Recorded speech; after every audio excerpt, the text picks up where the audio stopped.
Assalamualaikum warahmatullahi wabarakatuh. Selamat malam pemirsa Ceger Media dimanapun Anda berada.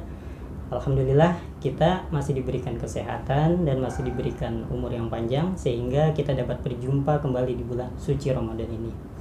Pada kesempatan kali ini saya sedang bersama dengan sahabat saya yang mana dia ini adalah sahabat saya dari masih kecil, dan saya akan perkenalkan. Dia ini bernama Andika Marga Putra atau lebih akrab disapa dengan panggilan Kang Dika.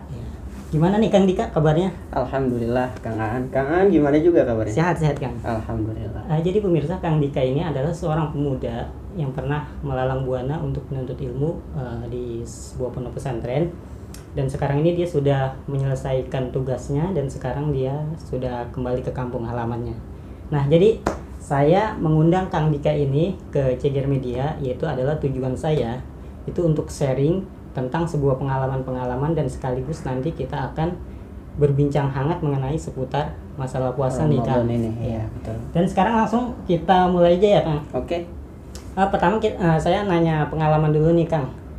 Berbicara pengalaman Kang Dika ini kan pernah mondok di sebuah pondok pesantren ya. Alhamdulillah. Kalau nggak salah di Cianjur ya. Betul, alhamdulillah. Iya. Ada nggak sih hal-hal yang unik atau berkesan gitu pada saat-saat bulan puasa kayak gini tuh yang sangat terekam di memori gitu? Ada nggak Kang? Alhamdulillah Kang, tahadus bi ni'mah. Pengalaman di pondok itu ketika bulan Ramadan sangat luar biasa. Sangat luar biasa. Ya. Apa aja tuh kira-kira? Contoh ya seperti kita sahur bersama, buka bersama itu udah umum. Ya. Terus ada yang secara khususnya itu ngaji pasaran, ngaji metode pasaran. Itu yang sangat dicari di pondok-pondok pesantren. Tentu saja itu adalah sangat terekam di memori ya. Tentu sangat Kang. Kangen gak sih sama masa-masa kayak gitu kan? Masya Allah kangen banget ya. Gitu. Andai waktu bisa berlalu. Hanya saja sekarang kita telah kembali ke masyarakat, kita harus mengabdi ke masyarakat. Ya, pasti kangen juga dong sama guru-gurunya, sama teman-temannya kan seangkatan gitu ya. Tentu, insya Allah sangat. Nah terus Kang, untuk sekarang ini aktivitas lagi ngapain nih setelah lulus dari pondok? Alhamdulillah di bulan Ramadan ini tentunya saya bertekad untuk bisa menderma kepada masyarakat, dan alhamdulillah terpilih menjadi salah satu ketua Badan Amil Zakat di wilayah kami. Oh, petugas zakat di wilayah kami, betul. Alhamdulillah. Gimana nih angka yang sudah membayar zakat? Sudah banyak nih? Alhamdulillah masih awal-awal Ramadan, kita masih menunggu perkembangan aja kan. Menunggu perkembangan. Iya betul. Ya pastinya dengan apa yang didapat dari pesantren itu diaplikasikan di masyarakat tentunya. Insya Allah. Yang intinya itu ketika kita belajar di sebuah pondok, itu di sebuah tempat belajar gitu, itu pasti ada hal-hal yang memang bermanfaat yang nanti akan kita terapkan di masyarakat. Nah, itu salah satu ya, tujuan jadi kita. Intinya pemirsa, pengalaman itu adalah sebuah guru yang paling baik ya untuk kita. Ya, betul bukan gitu Kang? Betul sekali. Pengalaman ada guru yang paling berharga. Ya. Nah, tadi kan kita udah sharing nih Kang tentang pengalaman ya, dan sekarang kita akan sharing lagi nih mengenai masalah puasa. Terkadang kan orang itu banyak sekali yang belum tahu ya makna atau arti dari puasa itu apa. Termasuk saya pun belum tahu juga ya puasa itu artinya apa gitu. Yang kita tahu puasa hanya menahan lapar, menahan haus, cuma itu aja gitu. Kang Dika kan berpengalaman nih mondok di sebuah pondok pesantren. Barangkali di pondok itu belajar gitu tentang makna-makna puasa, tentang puasa lah gitu. Boleh dong Kang berbagi ilmu, apa sih makna dari puasa itu Kang? Bismillahirrahmanirrahim. Jadi gini Kang, puasa secara bahasa artinya al-imsak, menahan. Wa minhu qauluhu ta'ala an sayyidatina Maryam. Sebagaimana firman Allah Ta'ala yang menjelaskan tentang Sayyidah Maryam, ibunda dari Nabi Isa alaihi salam wassalam. A'udzu billahi minasyaitonir rajim. Inni nazartu, sungguh aku telah bernazar lirrahman, kepada Allah yang Maha Rahman, sauman, untuk menahan diri dari berbicara. Jadi makna secara umumnya puasa itu menahan, Kang. Dan makna secara umum ini patut untuk kita amalkan di dalam kehidupan kita. Seperti menahan dari berbicara yang kotor, menahan dari berbicara yang membuat sakit hati orang lain, menahan dari perbuatan-perbuatan yang tercela. Ya, mana secara umum puasa itu artinya menahan. Tetapi secara global tuh banyak ya menahan apa aja gitu, bukan Menahan apa sekedar aja. makan dan minum. Ya, Oh, itu makna secara umumnya. iya. Terus ada tambahan mungkin Kang tentang makna puasa, ada lagi atau gimana? Ya, itu makna secara umumnya. Oh, secara umum. Oh, berarti ada lagi dong? Ada Iya. makna Apa tuh? secara khusus. Khusus. Iya. Oh, beda ya. Iya. Ada makna secara khususnya, yaitu secara syar'an, secara istilah syariat, al-imsaku an jami'il mufattirat, menahan dari segala perkara yang dapat membatalkan, min tulu'il fajr, dari terbitnya matahari, ila ghurubi syams, sampai terbenamnya matahari, bin niyatin makhsusah, dengan niat yang khusus. Jadi puasa secara khusus itu menahan dari segala perkara yang dapat membatalkan puasa itu sendiri, dari mulai terbitnya matahari sampai terbenamnya matahari dengan niat yang khusus. Dan puasa secara khusus ini dikhususkan, dikenal dengan istilah as-siyam. Iya. Seperti itu, Kang. Nah, Kang, tadi kan Kang Dika sudah menjelaskan tentang makna puasa ya. Iya. Dan kalau berbicara mengenai makna Ramadan, itu apa sih Kang? Jadi gini, Kang, sumia Ramadan minar Ramadan. Dinamakan Ramadan berasal dari kata ar-ramdha. Apa ramdha itu? Artinya membakar.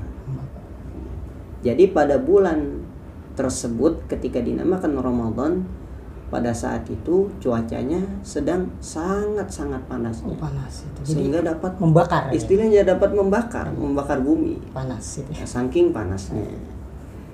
Dan dikatakan pula oleh ahli hikmah secara kiasan, Ramadan itu artinya waqila li'annahu yarmidu dzunub ay yahriquha.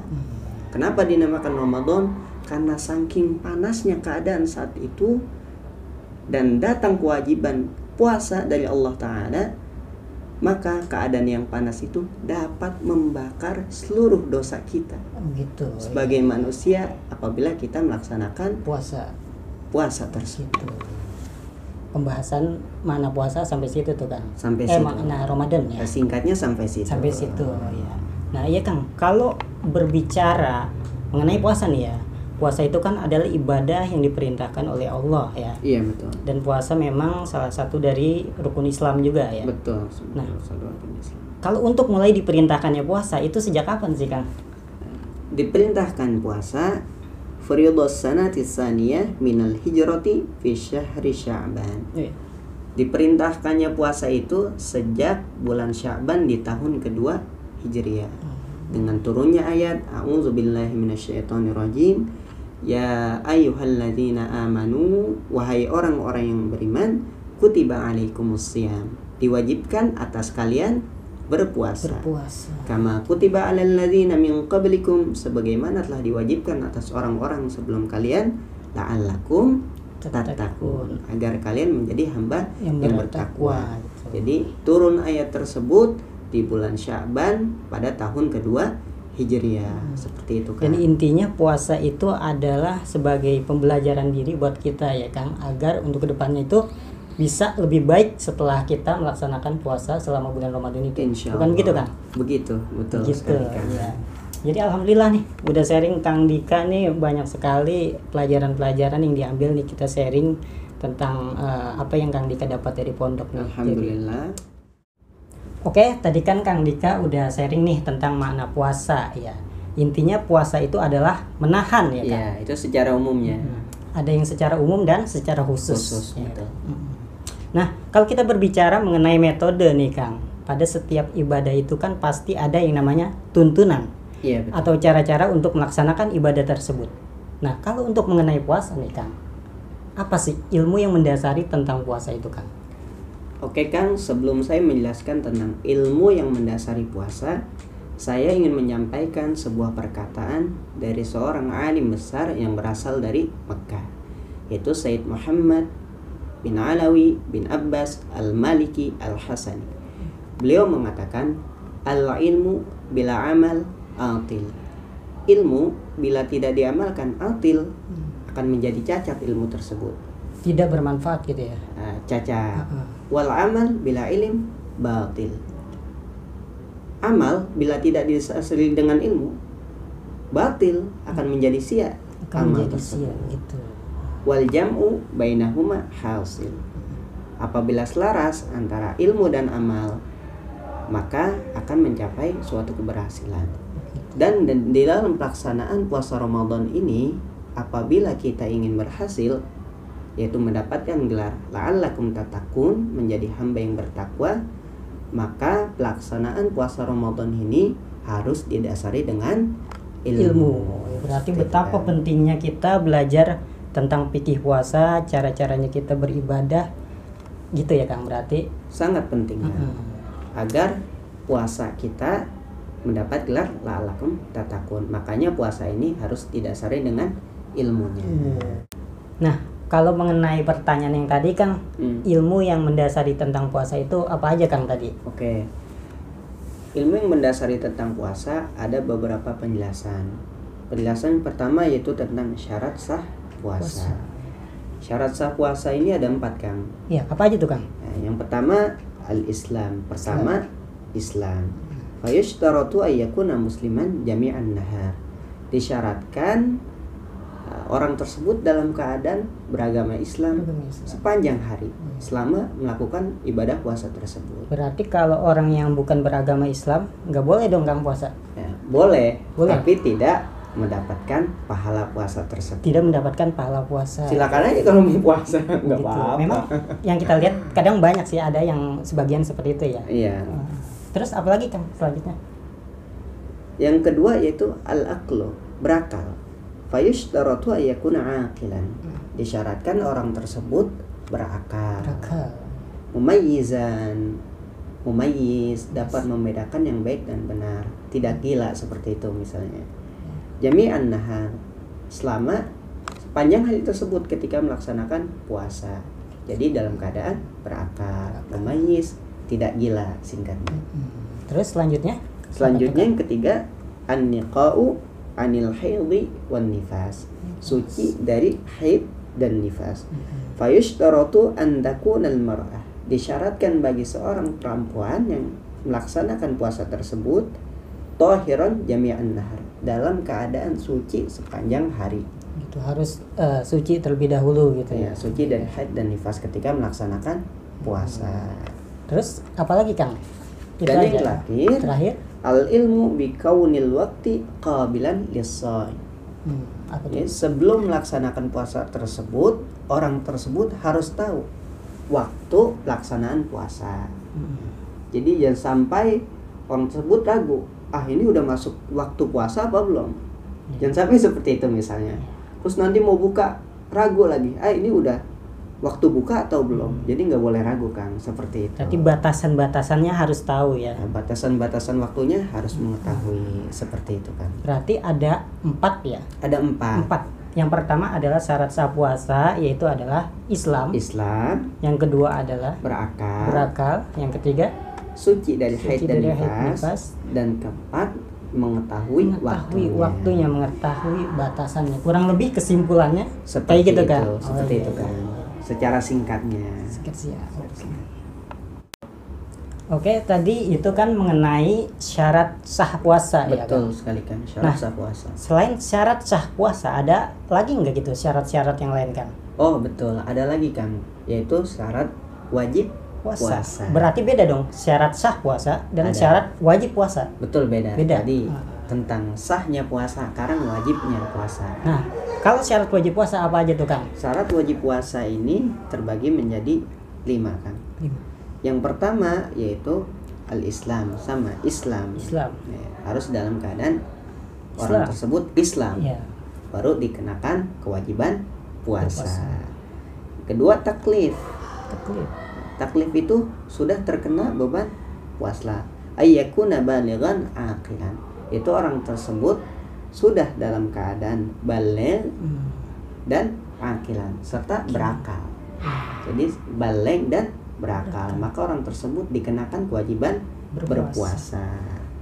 Terus yang ketiga kan al-itaqah. Apa sih al-itaqah itu? Al-qudratu alaih. Kuat, mampu di dalam melaksanakan puasa tersebut, baik mampu secara lahir maupun mampu secara batin. Terus yang keempat as-sihah, itu sehat. Fala yajibu al-marid. Tidak diwajibkan bagi orang yang sakit dalam kriteria tertentu, baik sakit secara psikis, contohnya seperti kakek-kakek yang telah pikun. Berarti sakit-sakit yang parah aja gitu kan Kang. Kalau cuma batuk pilek itu enggak jadi alasan ya? Bukan jadi alasan. Ini sakit-sakit yang memenuhi kriteria tertentu, baik tadi sakit secara psikis, contoh seperti kakek-kakek yang telah pikun, yang tidak mampu untuk berpuasa, tidak ingat ini tentang puasa. Kedua, sakit secara lahir. Selanjutnya itu ada lagi kan? Yang terakhir al-iqamah. Fala yajibu al-musafir alladhi yusafaru safiran tawilan. Itu iqamah, orang yang menetap. Maksudnya bukan dalam keadaan musafir, sedang berpergian mukim gitu ya. Jauh, iya. Artinya diwajibkan berpuasa bagi orang yang mukim, bukan orang yang musafir. Oh gitu. Berarti kesimpulannya itu syarat wajib puasa adalah yang pertama Islam kan? Yang kedua adalah taklif, yang ketiga mampu, keempat sehat, dan yang kelima adalah iqamah. Orang tersebut dalam keadaan bermukim. Yang tinggal di penduduk situ ya kan? Iya, berarti gitu ya. Di penduduk situ. Tidak dalam keadaan musafir. Kalau berbicara yang tadi, kalau nggak salah kan ada yang namanya itu balik ya kan? Iya, balik. Nah, bagaimana kalau seorang anak kecil Kang, tapi dia berpuasa, apakah dapat nggak tuh pahala dari puasa itu? Masya Allah, ini salah satu didikan orang tua yang teramat indah. Apabila anak tersebut dididik oleh orang tuanya untuk berpuasa, padahal anak tersebut belum balik kan? Belum diwajibkan. Tapi anak tersebut puasa. Ini salah satu tarbiyah terbaik dari orang tua. Ya, pembelajaran terbaik dari orang tua. Dan sebagai penghargaan, maka pahala puasa anak tersebut yang belum balik untuk kedua orang tuanya. Inilah keindahan Islam, Masya Allah. Tapi betapa pentingnya juga mendidik anak itu dari masa kecil, betul sekali, untuk pembiasaan gitu ya. Untuk pembiasaan. Agar ketika nanti dia udah dewasa, dia sudah terbiasa sehingga dia nggak kaget lagi gitu ya kan? Nggak kaget lagi. Itu tarbiyah terindah di dalam agama Islam. Oh gitu Kang. Yang harus dilakukan dalam setiap keluarga. Dalam setiap keluarga. Gitu. Seperti itu kan. Oh gitu. Baik Kang. Oke Kang, tadi kan Kang Dika udah sharing nih mengenai syarat wajib puasa, terus syarat sah puasa juga ya. Nah, kalau untuk mengenai ilmu yang mendasari tentang puasa, selain itu ada lagi nggak Kang? Tentang ilmu yang mendasari puasa ini, tentu penjelasannya sangat panjang dan lebar. Ya. Apabila kita ingin mendapatkan penjelasan yang panjang lebar, secara dalam, secara rinci, maka harus datang atau hadir ke majelis ilmu. Nah, namun karena ini penjelasan secara singkatnya, maka saya akan akhiri. Penjelasan yang terakhir ini tentang perkara-perkara yang dapat membatalkan puasa kan. Jadi perkara yang dapat membatalkan puasa itu ada dua. Secara garis besarnya. Pertama, dapat membatalkan pahala puasanya. Kedua, dapat membatalkan puasa dan pahala puasanya. Kita masuk pada pembahasan yang pertama. Perkara yang dapat membatalkan pahala puasanya kan, ini tidak wajib untuk diqadha. Karena hanya batal pahala puasanya, tetapi batal puasanya tidak. Iya, puasanya tidak batal, hanya batal pahala puasanya. Jadi tidak wajib diqadha. Ada 6 hal Kang. Yang pertama, al-ghibah. Ghibah itu membicarakan kejelekan orang, aib orang lain. Ghibah. Ketika kita sedang berpuasa menggibahkan orang lain, maka ini perkara tersebut dapat membatalkan pahala puasa kan. Pahala puasa. Dengan gibah itu. Tetapi puasanya tidak. Tidak. Tidak. Tapi pahalanya tidak kita dapatkan. Kita dapat. Selanjutnya? Selanjutnya an-namimah. An-namimah. Adu domba kan. Adu domba. Ketika kita berpuasa, kita mengadu domba orang lain. Ya, seperti itulah. Gitu. Maka pahala puasanya tidak kita dapatkan. Kita bicara di sini, ini begini sih, ini begini gitu ya. Iya. Terus yang satu lagi ya saling membicarakan kejelekannya gitu ya. Iya, diadu domba, mengadu domba. Berarti puasa orang yang seperti itu pun termasuknya tidak mendapatkan pahala Tidak dari mendapatkan puasa tersebut. Iya. Yang ketiga al-kadzib. Berbohong kan. Berbohong. Nauzubillah min dzalik. Mudah-mudahan kita terhindar dari sifat-sifat buruk tersebut. Berbohong dapat membatalkan pahala puasa.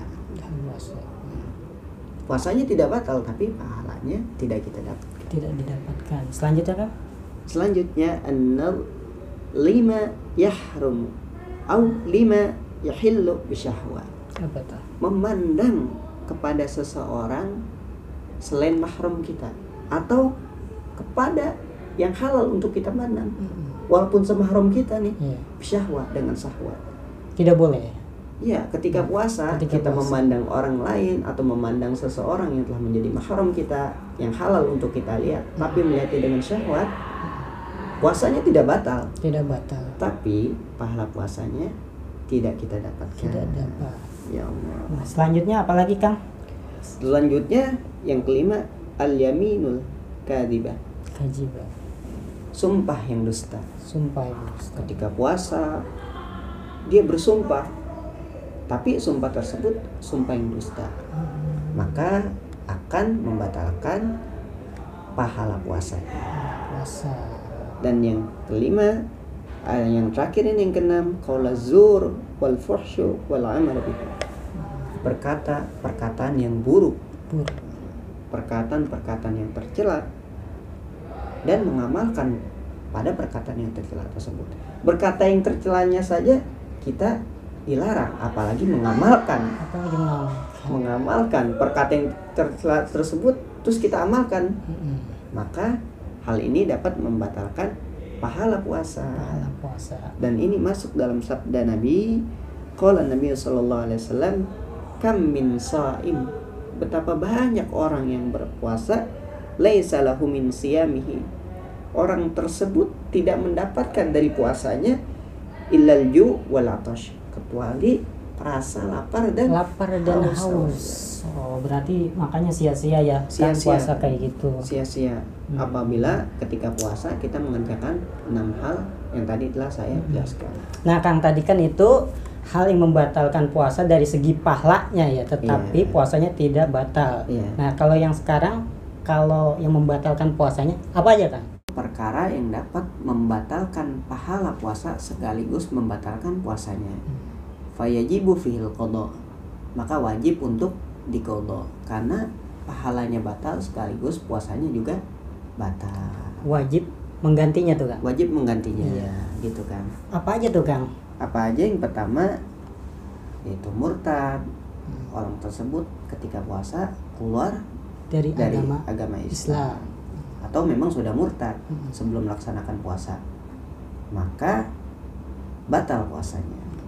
Yang kedua, haid wan nifas wal wiladah.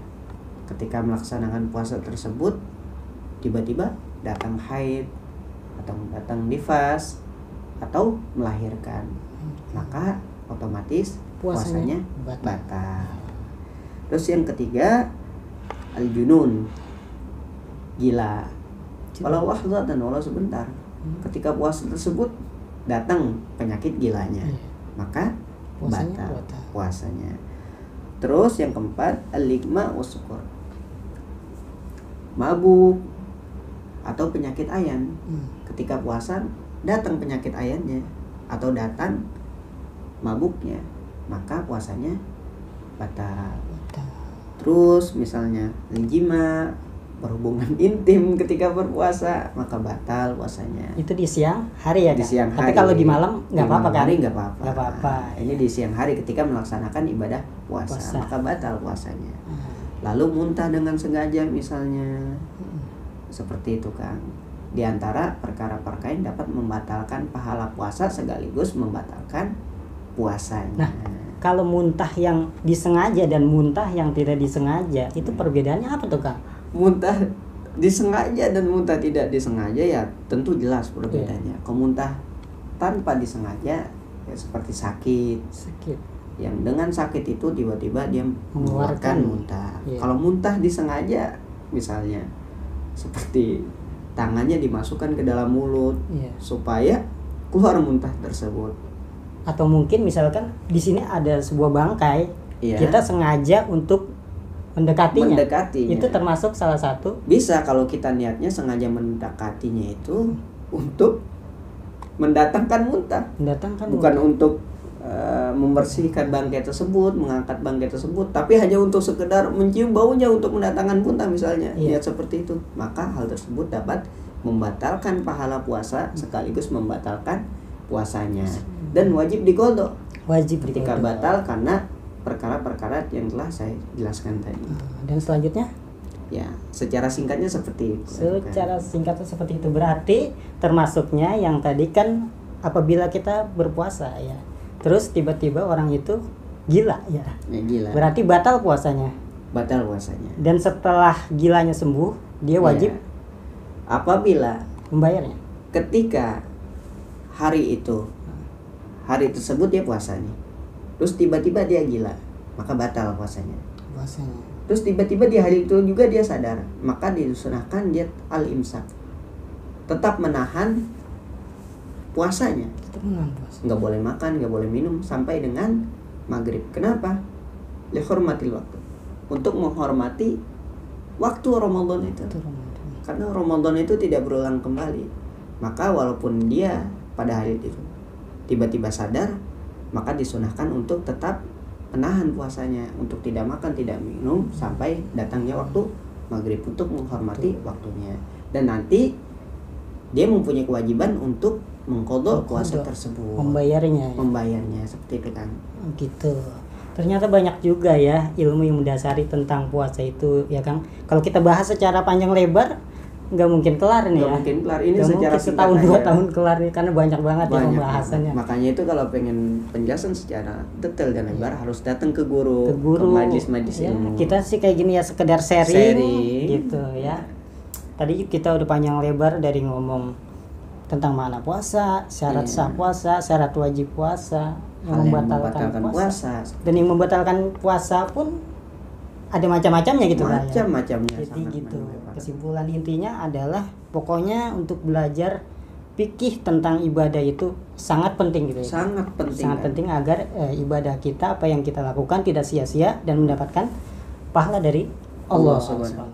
Oh, jadi berarti ilmu yang mendasari tentang puasa itu banyak juga ya Kang. Betul. Dari tadi kita itu berbincang-bincang mengenai makna puasa, syarat sah puasa, syarat wajib puasa, sampai hal yang membatalkan puasa. Dan hal yang membatalkan puasa pun ada macam-macamnya ya. Macamnya banyak sekali. Nah, berarti itu betapa pentingnya kita mempelajari tentang fikih ya, agar ibadah kita bisa sesuai dengan apa yang diperintahkan oleh Allah ya Kang. Betul sekali. Makanya dalam hal ini apabila kita ingin mendapatkan keterangan yang lebih jelas, detail, dalam, kita harus datang ke guru. Ya benar sekali ya. Karena kita ini kayak gini cuma hanya sharing gitu ya kan. Sharing aja. Di bulan puasa kayak gini daripada kita gibah. Iya. Ya kan? Melakukan hal yang tidak bermanfaat. Lebih baik berbicara apa yang Allah ridho. Yang Allah ridhokan. Betul sekali Kang. Nah, ada yang mesti kita sharing lagi nih Kang. Kita tahu sendiri Ramadan kali ini kan sangat berbeda sekali dengan Ramadan sebelumnya. Betul Kang. Yang mana ketika kita itu ingin sekali khusyuk untuk beribadah kepada Allah, tetapi di hati kita itu dilanda dengan yang namanya kecemasan, kekhawatiran, karena dengan adanya wabah yang telah melanda bangsa kita ini. Nah, kalau untuk Akang pribadi, untuk melewati semua ini, gimana sih cara menyikapinya Kang? Tentu yang pertama, saya pribadi harus kembali lagi kepada iman bahwa ini semua adalah takdir dari Allah. Sehingga kita menghadapi ini semua dengan penuh kesabaran dan dipandang dengan kacamata iman, sehingga iman kita dapat meningkat lewat wabah yang terjadi saat ini. Apakah itu adalah salah satu dari ujian? Ya betul, ini adalah salah satu dari ujian yang Dan Allah hadirkan. Apakah salah satu dari teguran juga? Bisa jadi teguran bagi kita semua, ujian juga bagi kita semua. Gitu. Intinya kita harus sabar dalam hadapi ini semua. Yang penting kita berusaha gitu ya. Berusaha. Bagaimana cara mencegah itu? Apakah kita harus pakai masker gitu ya? Ya tentu. Salah satunya. Pencegahan secara medis kita harus mematuhi protokol keamanan, protokol kesehatan, protokol medis yang telah dianjurkan oleh pihak-pihak yang berwenang, pihak-pihak yang terkait. Gitu. Seperti itu. Ya tidak salahnya juga kita mengikuti anjuran pemerintah ya kan. Ya, anjuran pemerintah harus kita patuhi juga. Social distancing, physical Gitu. distancing, Physical distancing dan segala macamnya harus kita patuhi. Ya. Demi kemaslahatan kita bersama. Intinya untuk kepentingan bersama. Untuk kepentingan bersama. Nah tapi dengan adanya bulan Ramadan ini, dengan hadirnya Ramadan ini, barangkali bisa mengobati dari rasa kegelisahan itu ya Kang. Masya Allah, dengan hadirnya Ramadan ini kita harus menyadari suatu kaidah, al-bala alamatul mahabbah. Jadi bala yang Allah hadirkan adalah sebuah tanda cinta dari Allah. Tanda cinta. Itu bala yang Allah hadirkan. Ditambah lagi dengan Ramadan yang penuh dengan anugerah cintanya yang Allah hadirkan, maka kita mendapatkan nilai plus sebenarnya pada Ramadan kali ini. Satu, dengan Ramadan Allah kirimkan media cintanya, tanda-tanda cintanya. Terus dengan bala ini merupakan tanda cinta dari Allah pula. Jadi kita mendapatkan nilai yang plus di saat ini. Ya kita positif aja berpikir, kita intinya itu adalah tanda cinta dan kasih sayang dari Allah. Dari Allah Subhanahu wa Ta'ala. Yang penting kita sabar, tetap juga harus ikhtiar, mematuhi daripada arahan pemerintah, fatwa MUI, dan dari protokol kesehatan seperti itu. Dan yang saya dengar juga kan itu ada perkataan gini kan, as-saumu tasihu ya. Iya. Puasa itu menyehatkan. Intinya mudah-mudahan ya dengan adanya wabah COVID-19 ini, dengan datangnya Ramadan, akhirnya dengan apa yang sakit menjadi sehat karena puasa di bulan Ramadan ini ya kan. Mudah-mudahan bisa seperti itu. Kita berdoa aja kepada Allah. Oke, tadi kan kita udah ngobrol panjang lebar nih ya Kang. Kita udah sharing, berbagi pengalaman, dan sedikit-sedikit kita membahas masalah puasa ya. Alhamdulillah dapat juga nih pengalaman dari Kang Dika yang sudah mau berbagi. Ternyata berbagi itu indah ya Kang. Sangat indah sekali berbagi itu indah. Nah, untuk terakhir saya minta nih dari Kang Dika ngasih kesimpulan dari pembahasan kita malam ini. Apa sih hikmah-hikmah puasa pada saat adanya wabah yang terjadi pada saat ini, yang terjadi di bangsa kita ini Kang? Monggo Kang. Tentu banyak sekali hikmah yang dapat kita dapatkan, terlebih di saat menjalankan ibadah puasa Ramadan ini dalam keadaan tersebarnya wabah pandemi ini. Di antaranya kan, biasanya kan kita Ramadan bisa tarawih di masjid, tadarus bersama anak-anak di masjid, dan segala macamnya. Saat ini masjid tentu ditutup dengan dikuatkan melalui peraturan pemerintah dan fatwa MUI. Maka hikmahnya kita bisa menjadikan rumah kita sebagai masjid bagi keluarga kecil kita. Jadi menghadirkan suasana masjid di dalam rumah kita. Kita bisa jadi lebih dekat dengan keluarga kita. Betul sekali kan. Anak dan istri kita. Betul sekali. Dan intinya yang saya tangkap dari hikmah yang disampaikan Kang Dika tadi adalah intinya dari wabah yang telah melanda bangsa kita ini bukanlah sebuah alasan untuk kita di bulan Ramadan ini bermalas-malas ibadah. Betul. Atau jadi kendor gitu ya ibadah kita. Justru ibadah kita harus lebih ditingkatkan lagi. Agar mencapai derajatnya apa kan? La'allakum tattaqun. Dan bisa menghadirkan suasana masjid itu di dalam rumah kita. Di rumah kita. Bersama keluarga. Bersama keluarga kita. Ya. Tadi itu mungkin selama ini kita terlalu sibuk sehingga jarang berkomunikasi dengan keluarga. Dengan adanya ini, ya hikmah terindahnya salah satunya itu. Masya Allah. Intinya adalah Ramadan ini adalah sebuah keindahan gitu ya. Sebuah keindahan. Baik pemirsa, sepertinya sudah cukup lama juga perbincangan saya bersama Kang Dika. Mudah-mudahan sharing kita pada malam hari ini mendapatkan keberkahan dari Allah. Amin ya Allah. Bisa menghibur juga, bermanfaat ya. Terima kasih nih kepada Kang Dika Sama-sama, yang Kang. sudah mau sharing bersama Ceger Media nih. Insya Allah di lain kesempatan kita bisa sharing lagi ya Kang. Insya Allah. Dan terima kasih juga kepada pemirsa Ceger Media dimanapun Anda berada yang sudah menyaksikan episode Ceger Media pada kali ini. Dan mohon maaf apabila dari kami ada salah-salah kata atau tutur kata yang tidak pantas. Mohon dibukakan pintu maaf yang seluas-luasnya, karena kita ini bukan bermaksud untuk menggurui, karena kita hanya sharing di bulan Ramadan kita agar membicarakan sesuatu hal yang baik dan bermanfaat ya. Oke, langsung saja kita akan tutup acara ini. Cukup sekian dari kami. Ya. Wassalamualaikum warahmatullahi wabarakatuh.